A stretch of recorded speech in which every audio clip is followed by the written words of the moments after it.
All right, guys. So, in another edition of why woke / progressive criminal justice reform policies are the biggest threat to this country, we have to talk about another very, very, very unfortunate situation involving a young woman that lost her life tragically while simply working a job. And this time we go all the way out to LA, Los Angeles, where we have a 24-year-old UCLA graduate student, Miss Brianna Kupfer, who was stabbed to death in what appears to be a random act of violence towards her as she was working alone in a store. Now, the person allegedly just walked in and just stabbed her and then went out the back door.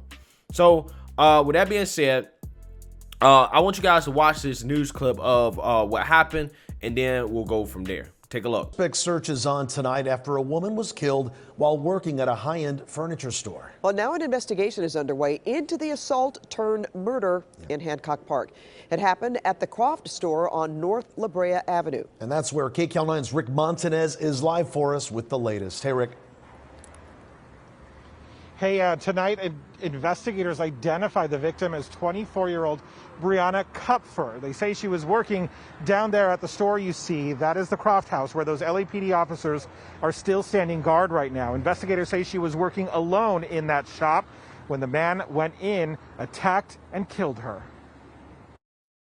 Watch this newly released security video. This is believed to be the man who killed the 24-year-old victim, Brianna Kupfer.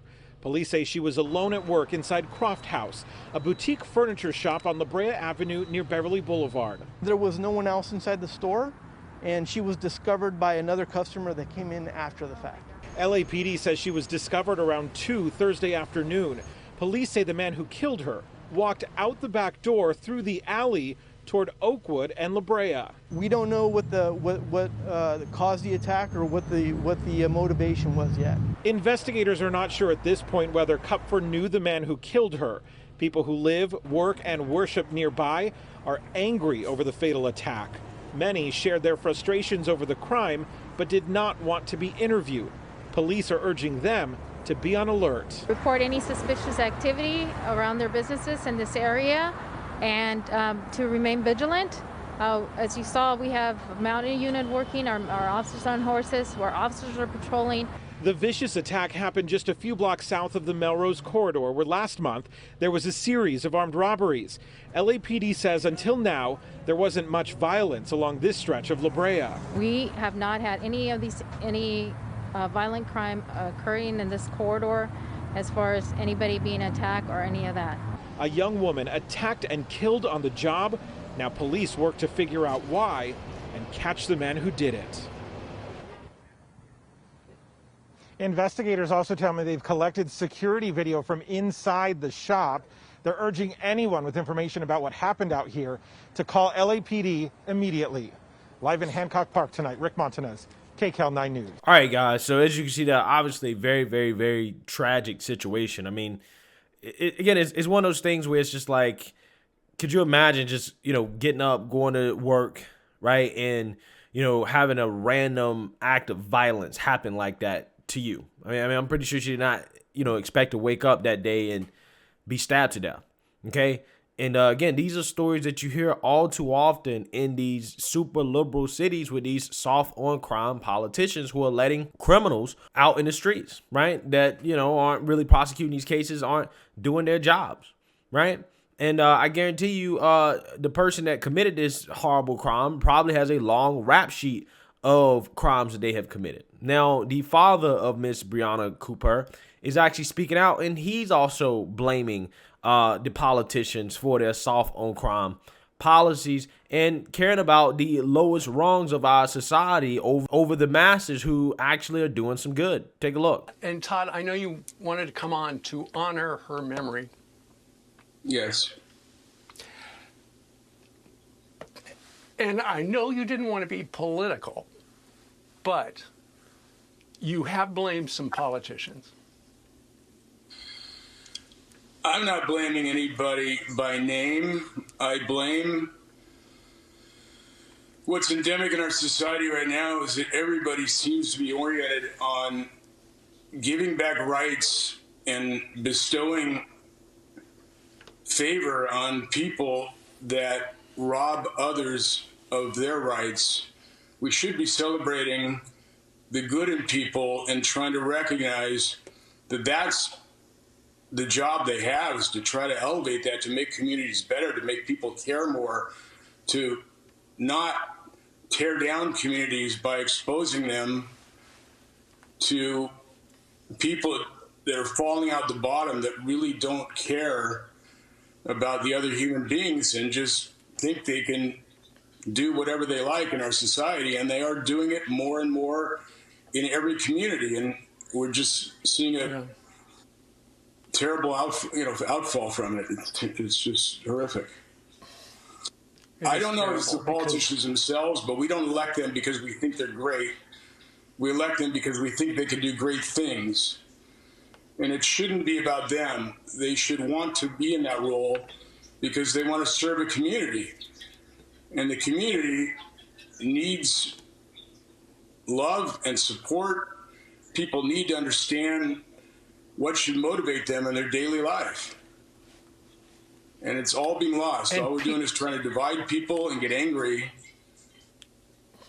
at everything around us. And it's got to end. Yeah, so as you can tell there, that is a very, very, very emotional segment, right? That father literally just lost his daughter just a few days ago. So you can tell he was on the verge of breaking down. Even the host was on the verge of breaking down as well.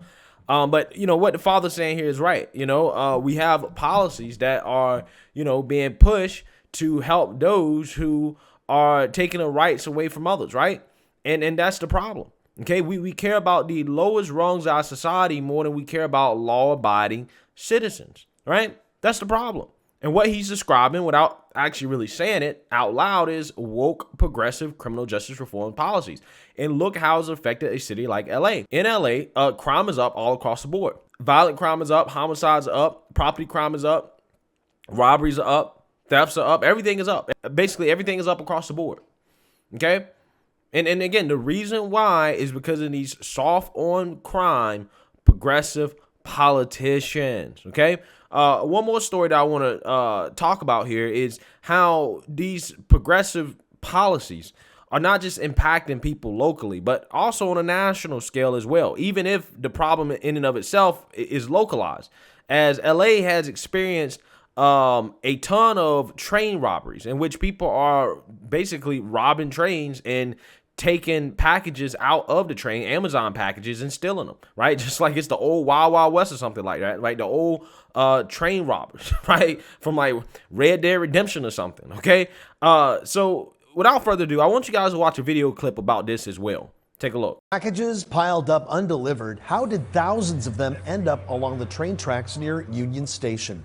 Thieves apparently aren't waiting for these packages to end up on your doorstep. Yeah, they're actually taking them before they're even delivered. KCAL 9's Christine Lazar shows us more.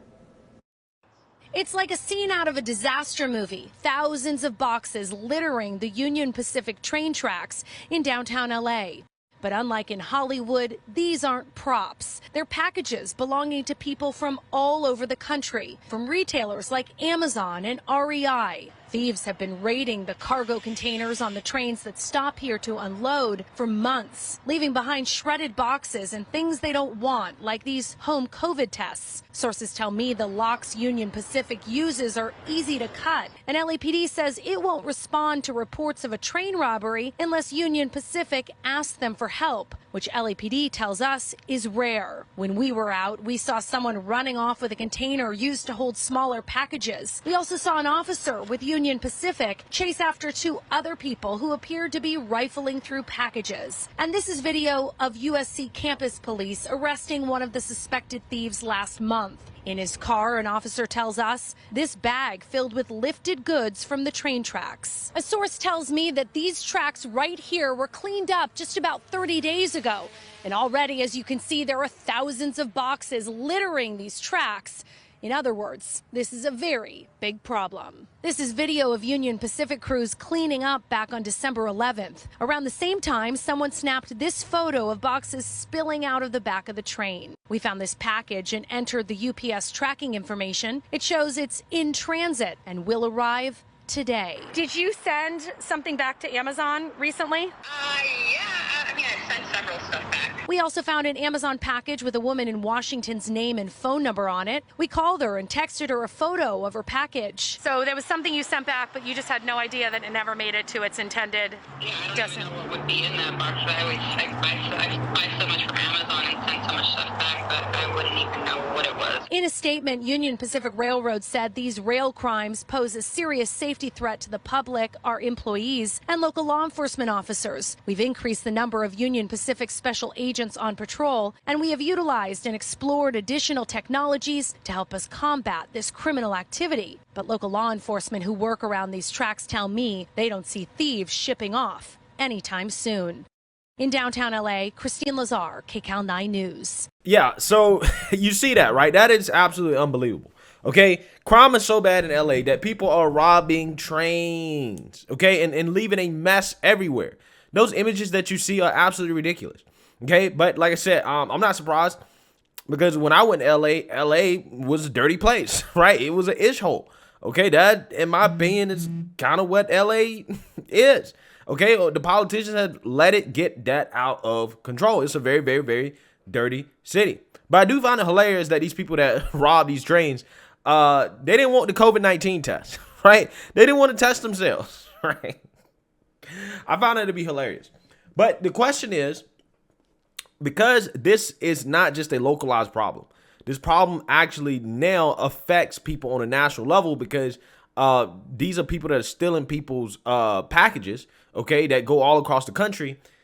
Where's the FBI and the Los Angeles U.S. Attorney on the Union Pacific train robberies? You would think that the federal government will be all over this. However, it doesn't appear that they're really concerned about this. They're more concerned about the so-called domestic terrorists from January 6th than they are about this, okay? So let's read here. Packages stolen from Union Pacific cargo containers and then ransacked, thousands upon thousands of them are regularly strewn along the tracks in the Alameda corridor that stretches through downtown Los Angeles. The scene is simply shocking. Why is this happening? Because George Gascon, the Peridium progressive prosecutor who is LA's elected district attorney, follows no bail and slap on the wrist policies with burglary and grand theft cases routinely played down to trespassing with no incarceration sentences. Reminiscent of high crime 1970s, the criminals are back on the street and back to the tracks before the cops can finish the paperwork if they bother to make arrests at all, given the pointlessness of the exercise. That's actually a great point, right? These slap on the wrist policies, these no bail policies, they don't incentivize police to do their jobs because they know that, okay, if I just arrest this guy, it ain't like the man is going to jail, right? So it is what it is, okay? Why even arrest him in the first place? They're not going to punish him. Why waste my time with it? Again, it's ridiculous. In the year ending October 2021, Union Pacific says train robberies are up by, wait for it, 356%. As Forbes noted, the surge is materially contributing to a national delivery delays, holding up retail shipments of everything from at-home COVID-19 tests, fishing lures, and parcels from Amazon, REI, and UPS. About 40% of goods shipped into the U.S. come through ports adjacent to the train route in question, the Forbes report elaborates. Thieves can break into stop or slow-moving cars and pull a kind of handbrake, which slows the wheels. Sensors in the track read this as equipment breakdown and stop or slow the train to a crawl. At that point, individuals can use bolt cutters to open up cars and grab items quickly. What they don't want is left on the sides of the track to blow in the breeze and slowly rot in the Southern California sun. Again, these aren't your average everyday criminals, okay? The train ambushes are just one part of the epidemic of robberies and retail organized crime plaguing California, not just in Los Angeles, but in San Francisco and other commercial hubs. Hey, not if you ask AOC said this doesn't exist, right? That this is exaggerated. It's made up according to AOC. Obviously, Gasol and in general, California state government are disastrous. But what is the federal government doing about this? In many crime situations, the feds can be seen superfluously muscling in on matters that are chiefly local concerns. Here, however, we are talking about interstate and international commerce, the very foundation of federal criminal jurisdiction. If addressing this outrage is a priority of the Biden administration's interim U.S. Attorney, Tracy Wilson, that is not evident from her office's website, which catalogs press releases issued in recent cases that the office deems its most significant, or its Twitter feed. If we visit the Twitter feed of the FBI's Los Angeles office, we are urged to provide any information we may have about the Capitol riot, and we are reminded that Martin Luther King Jr. once said, "Life's most persistent and urgent question is, what are you doing for others?" But we are not told what, if anything, the Bureau is doing about the train robberies. Again, great point. Great point here. Okay. They're worried about the Capitol riot, right? And what happened there. Okay. That literally has no effect on our society at this point. But they're not worried about actual issues of domestic commerce, right? Of interstate commerce. It's incredible, man. It's insane.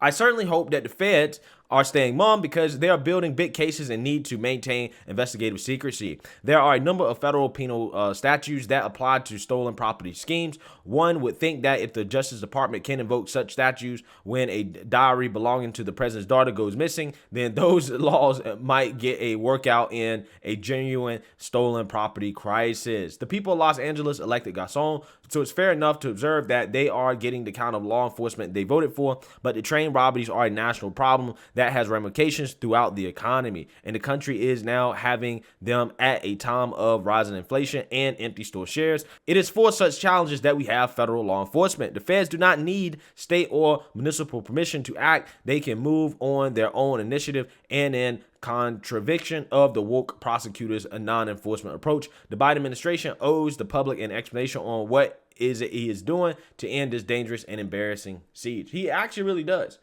But you know, hey, I wouldn't expect anything from Biden because again, the focus is not on real crimes, it's not on actual problems that are plaguing communities. It's on nonsense, right? Like the Capitol riot, right? And so-called white supremacy. Okay, that's what it's on.